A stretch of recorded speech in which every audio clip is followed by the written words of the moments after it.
Hello नमस्कार मेरे प्यारे साथियों। हम अभी आए हुए हैं मैनपुरी के संघिसा में, जहाँ हमें घूमते हुए करीब 1 घंटे से ज़्यादा हो गया है।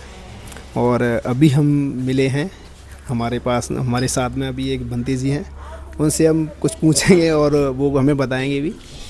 तो मिलते हैं। नमो बुद्धाय बंती जी। मंगल शुक्र है। देखो, भगवान बुद्ध का जन्म वैशाखी पूर्णिमा को हुआ था और इनकी माता को सबसे पहले स्वप्न हुआ था। अच्छा। सफ़ेद हाथी सफ़ेद फूल सूंड में लेते हुए आया है।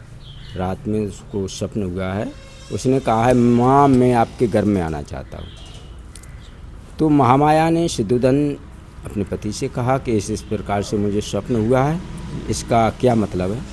तो उन्होंने विद्वान बुलाए भगवान सिद्धोधन ने और कहा कि इसका निष्कर्ष निकालो, क्या मतलब है। तो जब विद्वान आए तो उन्होंने कहा, आपके जो पुत्र होगा वो पुत्र गृहस्थी में रहा तो पूरे विश्व में राज करेगा, अगर सन्यासी हुआ तो पूरे विश्व में इसका धर्म का प्रचार होगा। ये शब्द विद्वानों ने बताया। फिर इनका जन्म वैशाखी पूर्णिमा को हुआ है। तो पैदा होने के बाद 7 कदम चले। पैदा होने की तुरंत बाद? तुरंत 7 कदम चले और 7वें दिन इनकी माँ महामाया जीवन खत्म कर दिया इन्होंने, अब समाप्त हो गई। और उन्होंने देवलोक में जन्म लिया था जी। जब देवलोक में जन्म लिया तो भगवान बुद्ध का पालन पोषण इनकी मौसी गौतमी, प्रजापति गौतमी ने किया था। ये बच्चा नहीं था इनके कोई, तो महामाया ने कहा कि राजन आप दूसरा शादी कर लें। तो भाई अपना कैसे राज्य चलेगा, संतान नहीं तो उन्होंने दूसरी शादी छोटी बहन प्रजापति गौतमी से की थी। जब बच्चा हुआ तो दोनों के एक साथ हुआ था। उसके बाद में भगवान बुद्ध ने जब 45 वर्ष की आयु में परिवार को छोड़ दिया था, रात में निकल गए थे। 45 नहीं, 29 वर्ष की अवस्था में शायद। उसमें तो शायद 29 वर्ष की अवस्था में गृह त्याग किया था। मैंने थोड़ा पढ़ा है, मैं अच्छा। आपको टोक रहा हूँ बीच में। 29 वर्ष की अवस्था में गृह त्याग किया था। 35 वर्ष की अवस्था में उन्हें ज्ञान की प्राप्ति हुई थी। हाँ, जो मैंने 45 देखा 35। आप मुझे एक चीज़ बता दीजिए, मैंने ये देखी है, इसमें मैंने एक चीज़ देखी जो चिंचा है, मतलब चिंचा का आरोप जो भगवान बुद्ध के ऊपर जो लगाया था, मतलब वो चिंचा के बारे में आप बता दीजिए। ऐसा है कि जो चिंचा थी, वैश्या थी जी, तो इनसे लोग जलते थे भगवान बुद्ध से जी। क्योंकि देवदत्त का तो जीवन से उनका विरोध रहा। हाँ, विरोध रहा। हाँ, चचेरे भाई होते हुए जी। और चीवर भी भगवान बुद्ध से लिया था, दीक्षा भी ली थी उन्होंने, लेकिन उनको जलन थी। उन्होंने अपना संघ अलग बना लिया था देवदत्त ने। तो इनको आक्षेप लगाने के लिए एक चिंचा महिला थी वैश्या, तो वो उसके कहा कि आप डेली जाया करें भगवान बुद्ध के पास। और जाते जाते फिर उन्होंने कहा कि कुछ ड्रामा करना और कहना कि मैं गर्भ से हूँ। तो ये आरोप लगाया था। तो भगवान बुद्ध बैठे हुए थे, अपना धम्म देशना दे रहे थे। तो उन्होंने चिंचा आई, उसने कहा कि मैं आपको दुनिया के आप भाषण दे रहे, धर्म का प्रचार कर रहे, मेरे बारे में कुछ चिंता है कि नहीं। चिंचा ने कहा, हाँ, जो मैं आपके यहाँ आती रही गर्भ से हो गई हूँ, इसकी चिंता है आपको। तो भगवान बुद्ध ने कहा, ये तो आप जाने हम जाने, 2 आदमी के अलावा कोई नहीं जानता। फिर भगवान बुद्ध ने अपनी ध्यान साधना की। तो ध्यान साधना की है तो वो एक कुछ बांधे थी पेट से, तो वो कठौती, हाँ कठौती कुछ भी सही, तो वो छूट गई, नीचे गिर गई। तो प्रत्यक्ष प्रमाण में लिया कि ये आरोप लगाने आई थी। अच्छा, यहाँ मतलब ये हो गया, सिद्ध हो गया कि ये आरोप लगाने हैं। तो सबको पता चल गया कि ये झूठे आरोप हैं सबको। और हर आदमी अपने से नीचे को देखता है, ऊपर बढ़ने वाले को रोकता है। बिल्कुल है, इसलिए नेता हो चाहे कोई विद्वान हो, ये आरोप देवदत्त ने ही लगवाया था। हाँ, किसी ने मतलब लगवाया हो, देवदत्त तो विरोध में था ही, और होंगे साथ में। तो ये इनको आरोप लगाया गया है और वो सिद्ध भी हो गया तुरंत ही। अच्छा, क्योंकि जो लकड़ी बांधे थी कुछ भी वो छूट गई, नीचे गिर गई। इसके बाद में भगवान बुद्ध ने कहा कि बच्चा कभी भी माँ का कर्ज नहीं चुका सकता है। तो भगवान बुद्ध अपनी माँ को धम्म देशन देने देवलोक में गए थे। वहाँ उन्होंने 90 दिन वर्षावास किया, देवताओं को, महामाया को, सबको धम्म देशना दी है। इधर इनकी मौसी गौतमी प्रजापति यहाँ शंकिसा जो स्तूप है वहाँ आई हुई थी 500 भिक्षुओं के साथ। यहाँ पर, यहाँ शंकिसा 500 भिक्षु अहर्त थे सब। अर्थ मतलब अहर्त वो होता है जो पूरे विकारों को नष्ट कर देता है, काम, क्रोध, लोभ, मोह, अहंकार सभी नष्ट कर देता है। उसके शरीर में वजन नहीं रहता है, वो मैं शरीर के देवलोक में जा सकता है।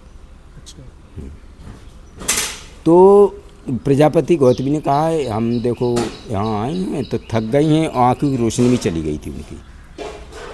जब आँखों की रोशनी चली गई तो उन्होंने कहा भगवान बुद्ध यहाँ आएंगे, हमें धम्म देशना देंगे, तब यहाँ से जाएंगे। तो मौत कल्याण उनमें एक बड़े अर्थ थे, तो वो उनको भगवान बुद्ध को देवलोक में बुलाने गए। भगवान बुद्ध को सूचना दी कि इस प्रकार से आपकी मौसी वहाँ आई हुई हैं, आपकी धम्म देशना सुनना चाहती हैं और आप उनको सुना। तो यहाँ भगवान बुद्ध आए हैं वैशाखी पूर्णिमा को धम्म देशना देने। जब भगवान बुद्ध यहाँ पर आए तो प्रजापति गौतमी ने कहा हमारी आँखों की रोशनी चली गई, तो मुझे क्या पता कौन आ रहा कौन जा रहा।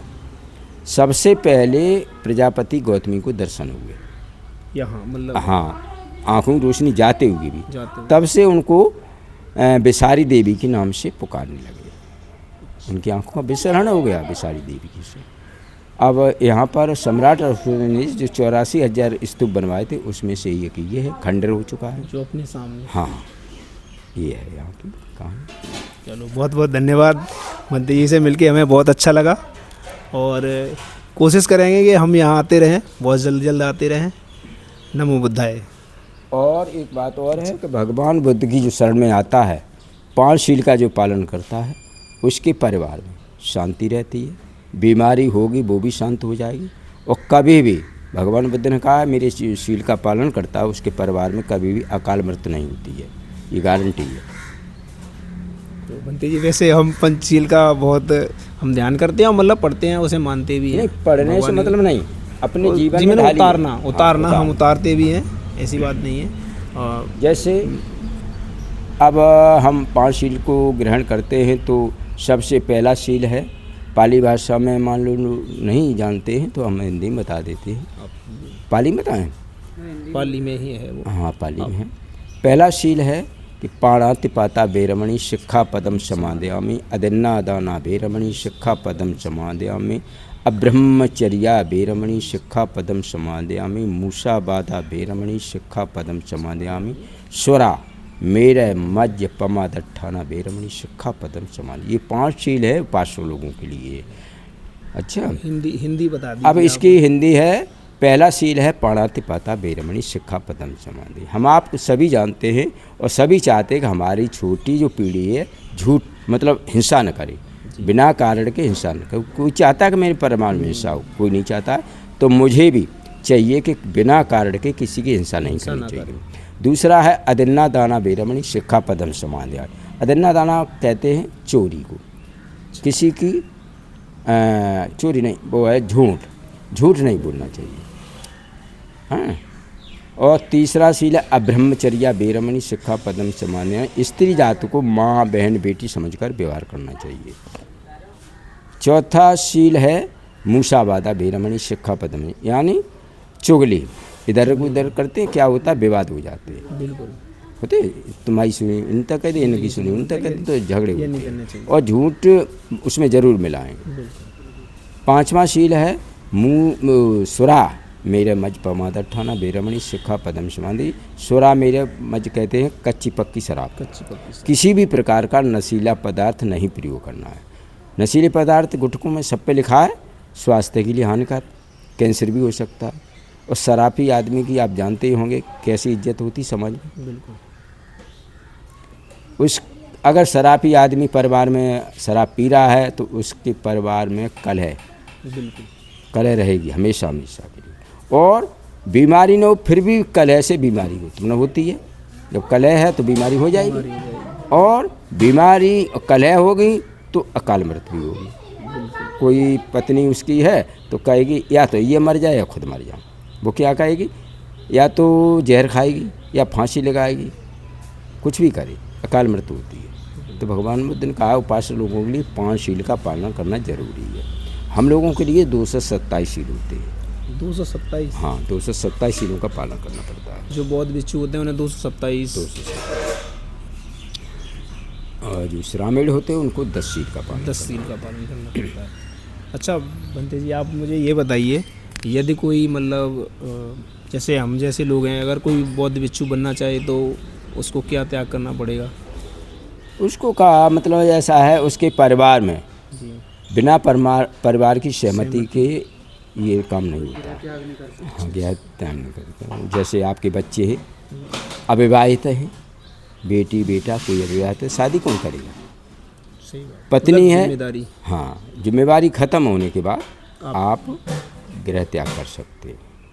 जिम्मेदारियों से मुंह नहीं मोड़ सकते। हाँ, परिवार एक कलह क्लेश का जीवन है। परिवार में कलह क्लेश बने ही रहते हैं। ये है शांति का मार्ग। परिवार को छोड़ दिया कोई मतलब ही नहीं। और यहाँ आने वाले से क्या हमारा आपका बैर? आप आए हो, प्रेम से मिलना है, प्रेम से जाओगे।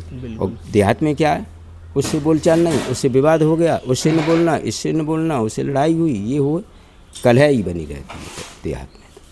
मतलब ये क्या अब मुझे एक बात बताइए, जैसे बोलते हैं क्या मीट खाना मतलब बौद्ध धर्म में मान्य है, या मतलब खा सकते हैं जो बौद्ध को मानने वाले लोग हैं, बौद्ध धर्म को मानने वाले लोग हैं, वो लोग मीट खा सकते हैं या नहीं? देखो, भगवान बुद्ध ने कहा है, आप भिक्षा के लिए जा रहे हैं, आपके यहाँ भोजन बना हुआ है, उसमें आप मांस बना रहे हैं, तो मेरे लिए नहीं बनाया।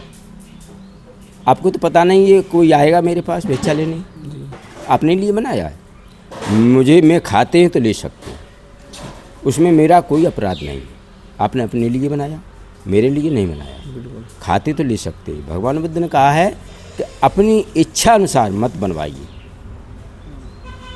खाते हो तो भोजन मिलता तो खा सकते हो, नहीं खाते तो मना कर दो भाई, ये स्वीकार नहीं मुझे। अच्छा, मना नहीं किया भगवान। ठीक है। हम एक इच्छा और को जा रहे हैं, आपके जहाँ बना है तो वो ले नहीं सकते, खाते तो। और मेरे को एक चीज़ जाननी थी, मोंग को होते हैं, मोंग आप जानते हैं शायद, मोंग के बारे में आपने शायद इसके बारे में मान क्या चीज़ है?